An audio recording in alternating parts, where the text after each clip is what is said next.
જો મિત્રો તમને ખબર છે કે આપણે અંગ્રેજોના ગુલામ હતા અને અંગ્રેજોના ગુલામીમાંથી એટલે કે આપણે આઝાદ થયા 15મી ઓગસ્ટ 1947માં આપણે આઝાદ થઈ ગયા. પાકિસ્તાન અલગ થઈ ગયું અને ઇન્ડિયા અલગ થઈ ગયું. પછી હવે આઝાદ તો થઈ અંગ્રેજોથી, પછી આપણે બંધારણ બનાવ્યું. બંધારણ બનાવતા 2 વર્ષ 11 મહિના 18 દિવસ લાગ્યા.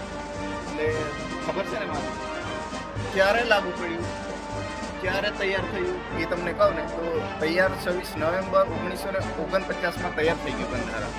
26 જાન્યુઆરી 1950માં 50 થી લાગુ કરી દીધું. એટલે આજે કયો દિવસ છે ને આજે કયું વર્ષ છે તમને ખબર છે? 26 જાન્યુઆરી 2025. એટલે 1950 થી મનાવવાનું ચાલુ કર્યું ને તો અત્યારે 2025 છે. તો ટોટલ કેટલામું થાય?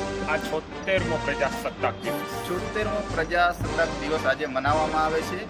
26મી જાન્યુઆરી 2025માં આજે 76મો પ્રજાસત્તાક દિવસની અમારા માલુ અને મારા તરફથી બધા જ મિત્રોને હાર્દિક શુભકામના.